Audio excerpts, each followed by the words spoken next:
심리학자 앤더스 에릭스는 재능이 무엇인지 알아내기 위해서 재능의 역할이 중요하다고 여겨지는 음악 분야를 연구했습니다. 그는 베를린의 한 음악학교 학생들을 실력에 따라서 A, B, C 세 등급으로 나누었어요. 과연 세계적인 수준에 다다른 솔로 연주자들은 보통의 학생들과는 달리 눈부신 재능을 타고났을까요? 연구 결과는 너무나 명확했습니다. 요약하자면 실력과 연습량은 완전히 비례한다는 것이었습니다.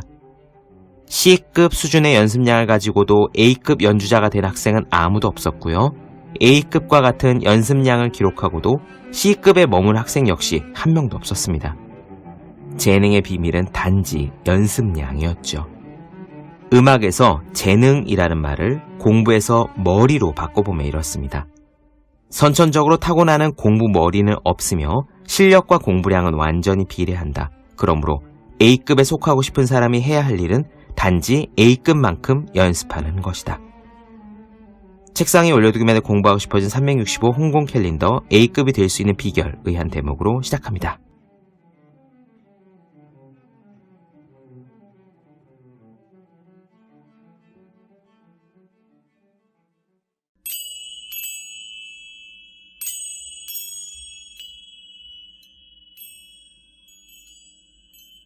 네, 안녕하세요. 본격 공부작업 팟캐스트 서울대는 어떻게 공부하는가 한지우입니다.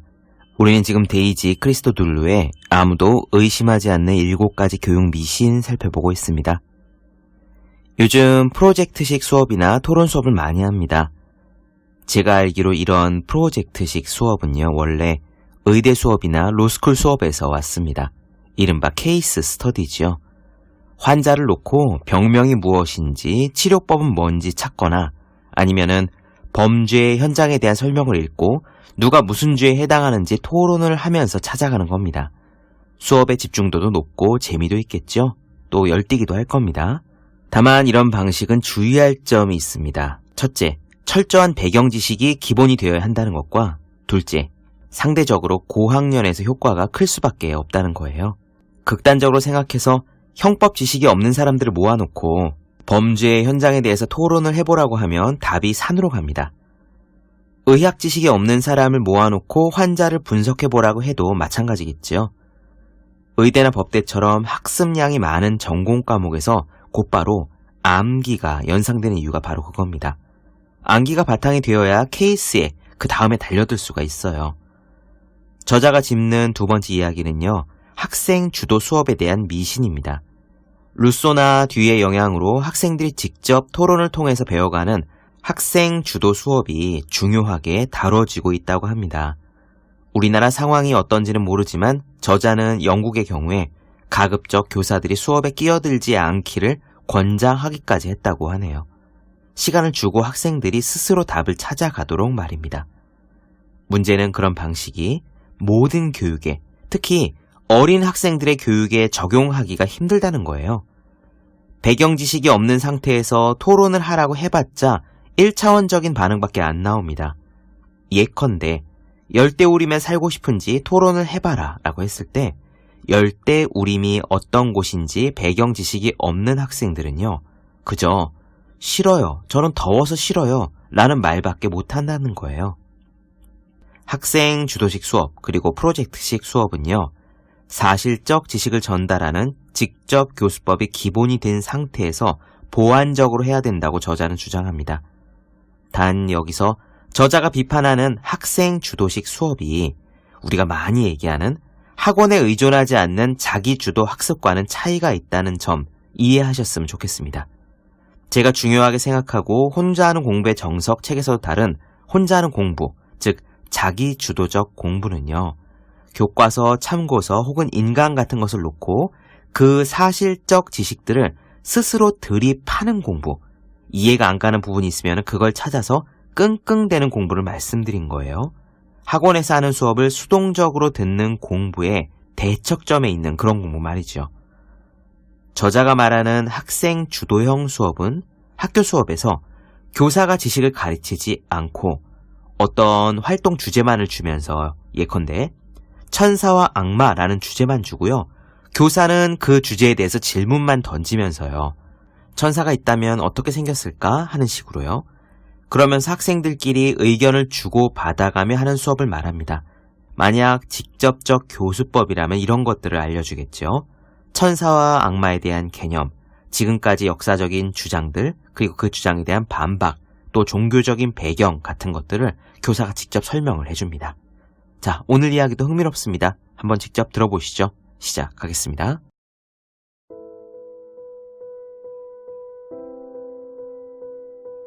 많은 교육학자들이 사실적 지식의 가치에 대해서 매우 회의적이라는 점을 이야기했다. 분명히 그들 대부분은 교사가 주도적으로 사실적 지식을 가르치는 방식에 대해 매우 비판적이다.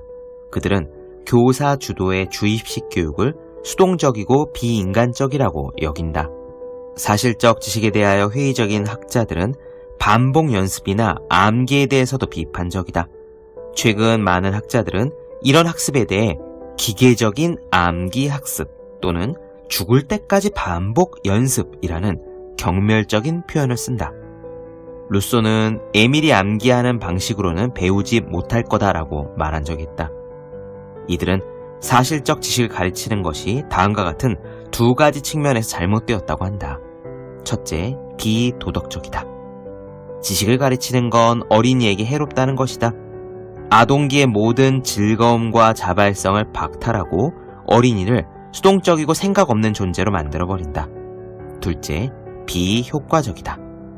사실적 지식을 가르쳐도 어린이들의 배움에 전혀 도움이 되지 않는다. 어린이들은 자신에게 전혀 의미가 없는 것들을 수없이 기억할 뿐이다. 그들은 의미를 생각해 보지도 않고 반복하여 짓거릴 것이다. 교사가 주도적으로 가르치는 것이 아니라 간접적으로 지도하는 방식으로 교사의 역할을 최소화해야 한다는 관점이다. 그런데 교사가 거의 말하지 않고 교사의 지도도 최소화하면서 학습 경험을 체계적으로 제공하면 학생들이 필요한 모든 지식을 개별적으로 학습하는 게 가능할까? 이게 사실일까? 그렇지 않다. 이런 주장은 그럴듯하게 들리지만 근본적인 논리적 오류를 갖고 있다. 학교 교육의 목적은 학생들이 독립적으로 공부할 수 있는 능력을 소유하고 자기주도적으로 학습하며 자율적으로 문제를 해결할 수 있도록 만들어주는 것이라는 주장은 분명히 맞다. 그러나 독립성을 기를 수 있는 가장 좋은 방법이 독립적으로 학습하도록 하는 것이라는 가정은 틀리다. 전혀 사실이 아니다. 자기 주도적인 학습자로 성장시키기 위해서는 교사의 지도가 절대적으로 필요하다. 교사의 수업과 지도가 필요하다는 증거를 역사적, 이론적, 경험적으로 세 가지 측면에서 논의하겠다. 첫 번째 증거는 역사적 측면에서 찾을 수 있다. 어떤 능력들은 우리가 자연적으로 습득할 수 있다. 예를 들어 어린이들이 말을 자주 들으면 그 말을 따라할 수 있고 또한 그 말을 이해할 수 있게 된다.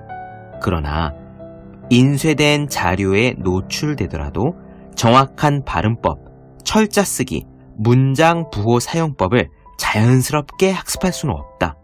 이러한 개념적인 것들은 체계적이고 명쾌하게 가르쳐야 배울 수 있다. 오랫동안 축적된 지식을 배울 때 자기 주도적인 학습은 비효과적이다.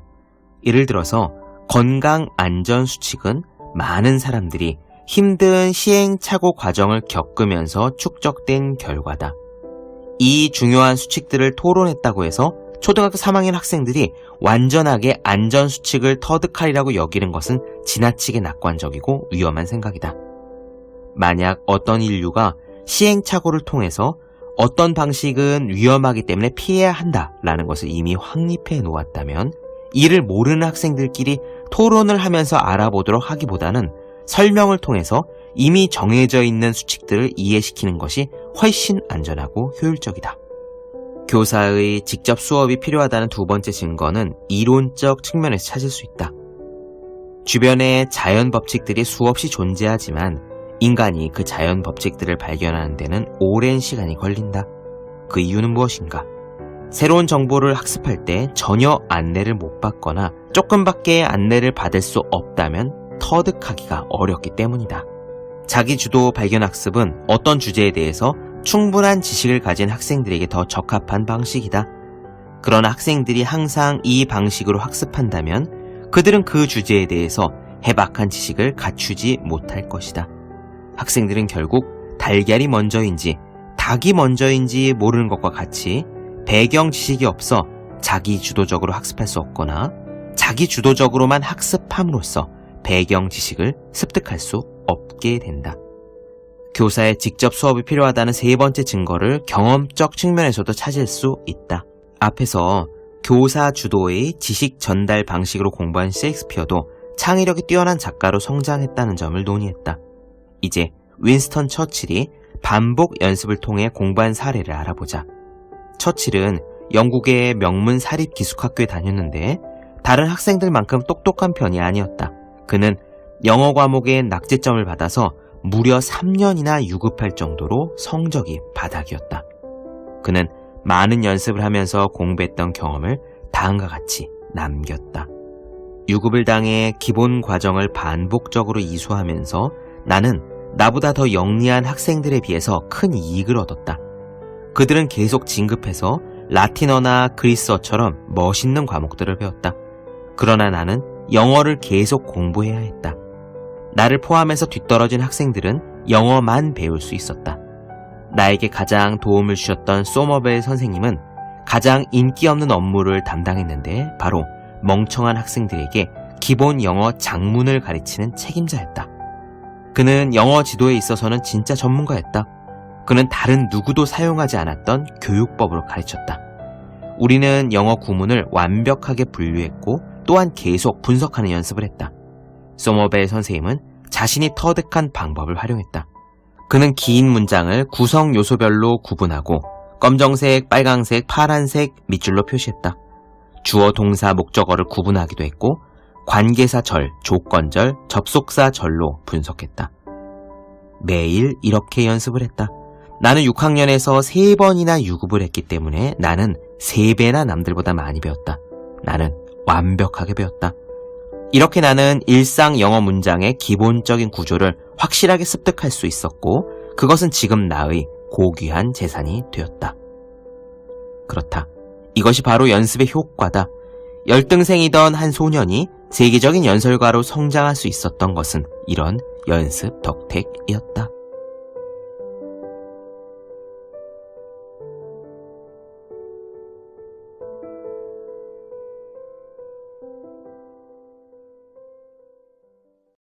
네, 본격 공부작업 팟캐스트 서울대는 어떻게 공부하는가 데이지 크리스토 둘루의 아무도 의심하지 않는 7가지 교육 미신 나눠드렸습니다. 더 많은 이야기가 궁금하신 분들, 질문사항 있으신 분들은 제 유튜브 채널 서울대는 어떻게 공부하는가, 네이버 블로그 생일 즐거운 편지, 다음 카카오 브런치, 한재회 브런치, 그리고 인스타그램 해시태그 서울대는 어떻게 공부하는가 검색해주시면 좋겠습니다. 또 학생, 수험생, 직장인, 취준생 등 공부하시는 모든 분들을 위해서 어떻게 공부하는 게 효율적인 설명한 혼자 하는 공부의 정서, 그리고 책상에 올려두기만 해도 공부하고 싶어지는 365 홍콩 캘린더, 아직 읽지 않으셨다면 꼭 한번 읽어보시면 좋겠습니다. 분명 도움이 되실 거예요. 그럼 오늘 여기까지 하겠습니다. 전 다음 시간에 뵐게요. 여러분 모두 열심히 공부하십시오. 저도 열심히 하겠습니다.